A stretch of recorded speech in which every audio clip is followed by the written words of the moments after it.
From Metal Gear to Burn Notice to The Man from U.N.C.L.E., I love the spy genre. The idea of a person who's been forced to sacrifice everything, their identity, their past, and any hope for a normal life for their mission makes for a fantastic story dynamic. The inherent dissonance between the person a character is pretending to be and the person they actually are makes for great storytelling. Then they have to face the ultimate question that spies always face. When does their fake identity become the person under the mask?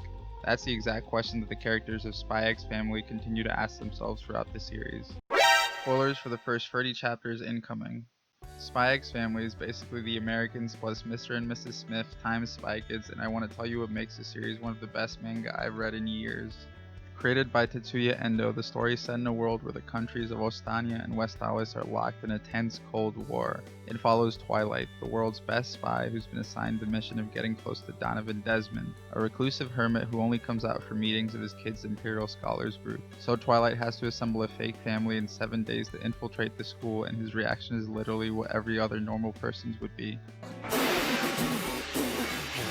Nevertheless, he takes on the identity of Lloyd Forger and goes to a seedy orphanage to pick up the smartest kid he can find. Instead, he ends up meeting Anya, a little girl who's secretly an Esper with the ability to read people's minds. She immediately reads Twilight's mind, lies about her age, and cheats at a crossword puzzle to get herself adopted. Together they manage to get her past the first stage of the entrance exam, only for them to receive notice that both parents must be present at the interview. Luckily for them, they run into Yor Breyer while getting Anya fitted for her school uniform. She asks Twilight to pretend to be her boyfriend because as an unmarried woman in her late 20s, she's at risk of being thought of as a spy, which is dangerous for her because she's secretly an assassin called Foreign Princess.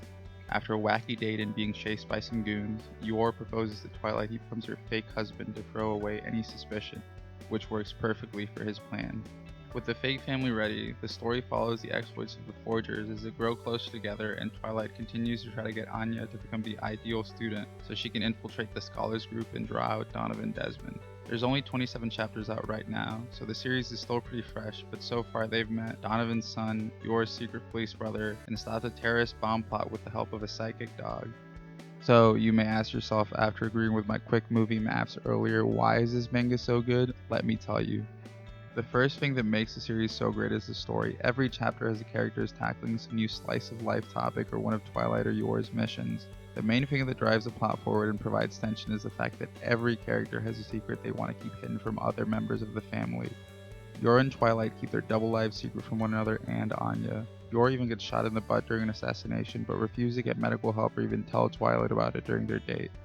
It's also important to note here that they work at countries at war with one another, so if they ever find out about the other's jobs, there will definitely be massive consequences, and personally, that's something I'm very excited to see in the future.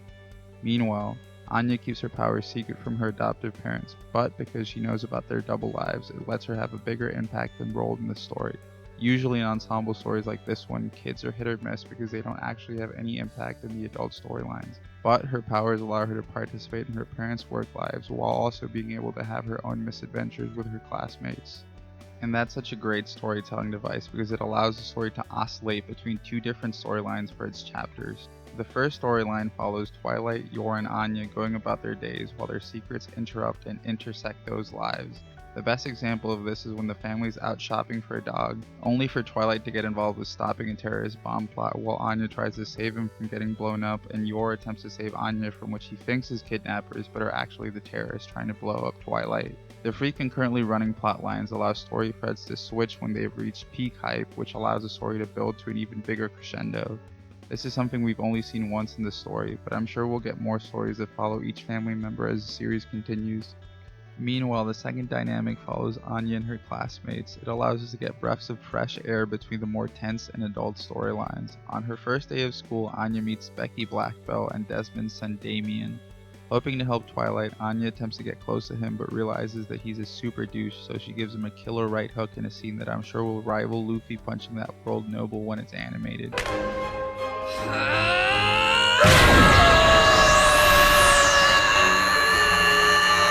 This awakens Damien's tsundere tendencies and crush on Anya, which makes for a lot of fun to read about. These storylines typically focus on the kids just being kids, Anya trying to get close to Damien, and trying to get good grades so she can get Stella Stars, which are this world's version of gold stars from your teacher.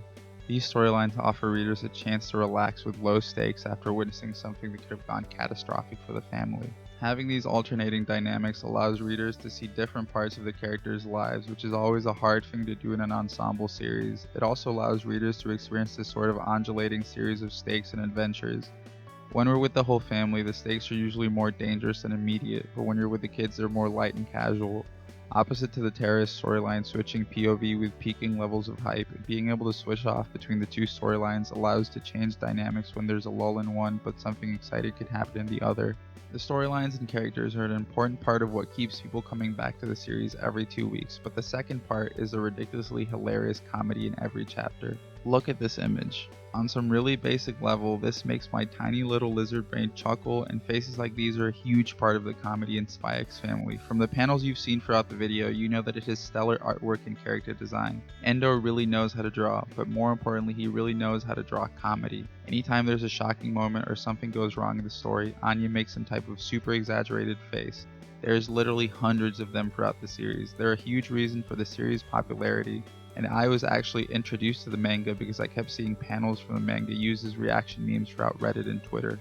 Endo really knows how to use the comedic moments to elicit the best response from readers. Take this sequence from when the Forger family is walking through the school for the first time. Each time the family passes one of the housemaster's secret trials for their increasingly ridiculous levels of preparedness, the housemaster reacts in increasingly ridiculous ways. The first reaction is a measured response you'd expect from someone in his position. The second reaction is more intense but still limited.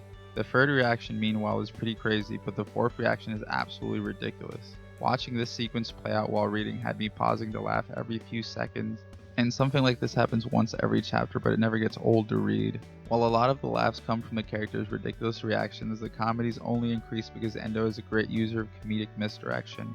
Misdirection comedy sets up the audience to expect a certain outcome only for those expectations to be subverted with a different outcome.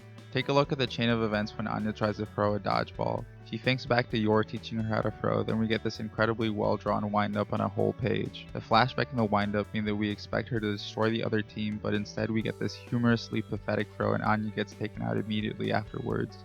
Our expectations for her throw were betrayed, and it just works to make readers laugh. There's dozens of scenes like this one everywhere in the series. So much of the comedy is based around Endo mixing the reactions of the characters with increasingly ridiculous situations of their daily lives, which leads to the great jokes that Spy X Family is known for. I only expect the series to get funnier as we get to know the characters better and Endo grows as a comedic writer. I've talked about what makes the story objectively good. It's got a wacky sitcom plot, great artwork, and dozens of jokes that really connect with readers. But before I finish up, I want to talk about what made the series connect with me on an emotional level. My emotions!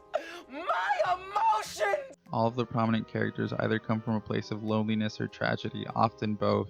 Twilight became an orphan when his parents were killed during the war. Yor's parents died when she was young, so she had to raise her brother all by herself. She became an assassin just to be able to afford to take care of him.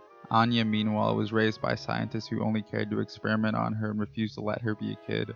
Bond was experimented on too and was almost forced to become a suicide bomber dog until the family adopts him. Even Damien has an emotionally and physically distant father who genuinely doesn't care about him, and all Damien wants is for his father to notice him. But none of those characters are shackled by their pasts. They use those horrible backstories to push themselves to live better every moment and create worlds where people wouldn't have to experience what they went through. Twilight becomes a spy so he could make a world where children wouldn't cry. Yor raised her brother as best she could, then becomes the mother that she never had to Anya. Bond uses the powers he gained through experimentation to save Twilight. Anya uses her powers to help Twilight's mission and takes full advantage of being able to be the kid she missed out on being when she was younger. And I'm sure that Damien will learn not to repress his emotions like his father, becoming a nicer and more open person. Seeing them being the people they needed when they were younger and helping create worlds where nobody has to go through what they did is a powerful thing. It's something that I've tried to do my whole adult life. The characters have been missing having a family their whole lives, and when they get the opportunity to do so, they leap at that opportunity. It doesn't matter that none of them are related by blood. The only thing that matters is that they care for each other and will do anything to help and protect that family they just made. The sense of loneliness that the characters are introduced with means that we know why they're so quick to latch onto the others, why they're so quick to form this beautiful familial bond. It's the reason we get beautiful, wholesome scenes like this one. At its core, Spy X Family is a story about lonely strangers creating a loving family with each other, accompanied by a fantastic artwork and comedy. The characters are incredibly sweet and fun. It switches between giving us these funny moments and tender moments. It's already one of the most successful digital releases, and with less than 30 chapters out, it's already become one of my favorite manga I've read over the last few years. Go read it, and always remember that knowledge is a swole chihuahua. Thanks for watching the video. If you liked it, please like the video, leave a comment, watch my other videos, and subscribe to the channel. Tell your friends and family you love them. As always, this video has been spammed from my apartment.